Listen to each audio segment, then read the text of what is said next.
उस दर्शन को उसने तिरंजलि देके जिसमें वो नारा लगाया करता था, पूजी बात हो बर्बाद, आज उसी धारा में चला गया। यह चिंता की बात। हमको इसी रूम में आके उन्होंने कहा कि दादा हम गर्मी में हम ही एसी खरीद के लाए थे, हमने ले जाओ गर्मी से बचो, और ले गए। नमस्कार, आप देख रहे हैं लाइव सिटीज और आपके साथ मैं हूं वसीम। कन्हैया कुमार ने कांग्रेस के हाथों को पकड़ लिया है, कांग्रेस का दामन थाम लिया है। ऐसे में कई सवाल उठ रहे हैं। इस वक्त हम पटना के सीपीआई कार्यालय में मौजूद हैं। हमारे साथ बिहार राज्य सचिव राम नरेश पांडे जी हैं। इनसे हम कुछ सवालों को जानने की कोशिश करेंगे। कन्हैया कुमार ने सीपीआई को छोड़ कांग्रेस का दामन थामा है, कैसे देख रहे हैं? कन्हैया कुमार सीपीआई से चले गए, यह उनकी अपनी स्वतंत्रता है। उन्होंने जब कांग्रेस पार्टी में आए छात्र जीवन में, तो उन्होंने वैचारिक ढंग से मार्क्सवाद को कबूल किया और पार्टी का प्रतिज्ञा किया। प्रतिज्ञा जो पार्टी की होती है प्राथमिक सदस्य बनने की, मैं अपने स्वार्थ से ऊपर सामाजिक स्वार्थ और पार्टी का स्वार्थ देखूंगा।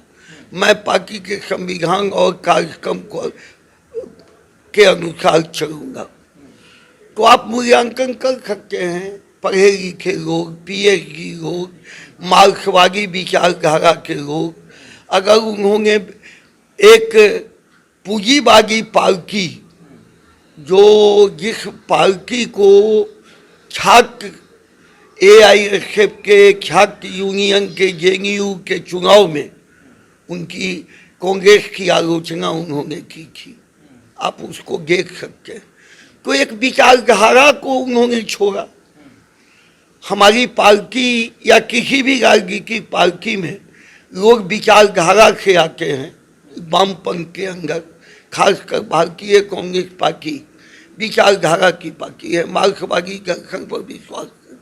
उस दर्शन को उन्होंने छोड़ दिया, तो यह सिद्धांतिक सवाल है। कन्हैया कुमार तो कह रहे हैं कि बहुत धीमी गति से चलने वाली पार्टी है सीपीआई। भारतीय कांग्रेस पार्टी धीमी गति से नहीं चलती है, दौड़ती है, संघर्ष करती है, और आज़ादी से आज तक का संघर्ष का एक लंबा इतिहास है। और हम भारतीय कांग्रेस पार्टी विभिन्न जनता के सवालों पर सबसे ज़्यादा आम जनता के सवालों के लेकर संघर्ष में आज की तारीख पर भी उतर रही है। आपने देखा, कन्हैया कुमार तो कह रहे हैं ना कि सीपीआई धीमी, यही कारण है कि उन्होंने सीपीआई को छोड़ा। अब वो क्या कह रहे हैं, उनकी सोच जब विचारधारा में नहीं है तो उनके सोच से हम स्वतंत्र हैं कुछ बोलने के लिए। भारतीय कांग्रेस पार्टी राष्ट्रीय पार्टी है और सतत देश के अंदर, राज्य के अंदर जनता के सवालों पर संघर्ष करती है। उदाहरण है किसान आंदोलन चल रहा है, 10 साल के किसान आंदोलन।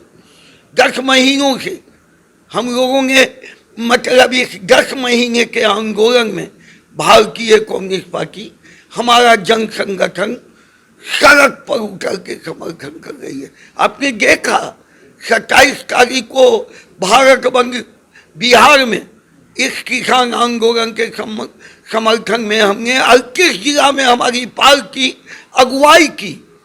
26 तारीख को सभी शहरों में मशाल जुलूस निकला और सीपीआई एक मजबूत ताकत के रूप में महागठबंधन के साथ समर्थन में खड़ी हुई। इसलिए बिहार में तो हम आगे बढ़ रहे हैं। अब कैसे देख रहे हैं कन्हैया कुमार, क्योंकि महागठबंधन का आप लोग तमाम लोग जो हैं हिस्सा हैं, अब कन्हैया कुमार कांग्रेस का झंडा लिए खड़े रहेंगे? हमको वहाँ या कांग्रेस पार्टी के राज्य अध्यक्ष मदन मोहन झा को 27 तारीख को मेरे फैसकून के बगल में खड़े थे। हम सब मिलकर महागठबंधन एक साथ भारत बंद का समर्थन किया था। इसलिए महागठबंधन मजबूत है, जनता के सवालों पर आगे भी मजबूत रहेगा।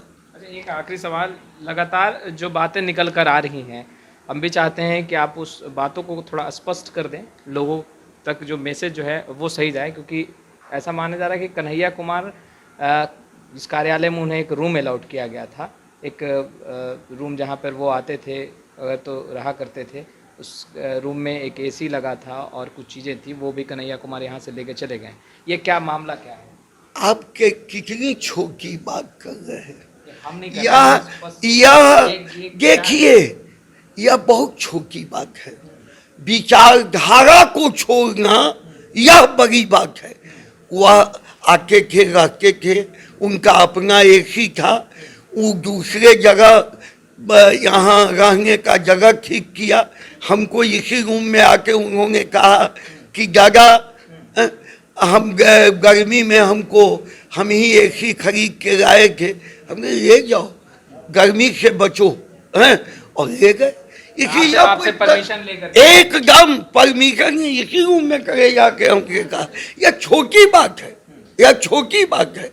सवाल है विचारधारा का कि विचारधारा जिस दर्शन को उन्होंने कबूल किया, वो नारा लगाते थे आजादी आजादी, पूंजीवाद से आजादी, सामंतवाद से आजादी, तो पूंजीवाद के दामन में चले गए। यह एक चिंता है। एक युवा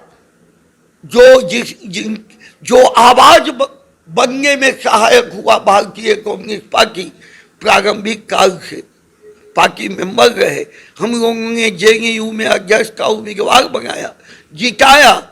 जेल जिंदगी उनकी झूठा, मैं आज भी कहता हूं कि राष्ट्रद्रोह का मुकदमा झूठा है, या जासूस की तरह उसको फंसाया गया। और हमारे पूरे देश के साथी, बिहार के साथी कदम ताल उनके इस राष्ट्र विरोधी सोच के खिलाफ हम कन्हैया के साथ कदम में कदम मिला के लड़ते रहे। इसलिए हमारा कहना है, अब कठिन वक्त में कन्हैया कुमार का साथ देंगे आप लोग? हम तो साथ राष्ट्रद्रोह के मुकदमा में जब तक शरीर में प्राण है, मैं कहूँगा कि वह झूठा मुकदमा है, झूठा मुकदमा है। नरेंद्र मोदी की जासूस के तरह यह मुकदमा खड़ा किया गया। इसलिए लेकिन चिंता उस लड़के के प्रति है कि एक साम्यवादी विचारधारा, समाजवादी विचारधारा, मार्क्सवादी दर्शन, और उस दर्शन को उसने तिरंजलि देके जिसमें वो नारा लगाया करता था पूंजीवाद हो बर्बाद, आज उसी धारा में चला गया। यह चिंता की बात है। तो आपने सुना। खैर, लाइव सिटीज के साथ बने रहें। आपका बहुत बहुत शुक्रिया।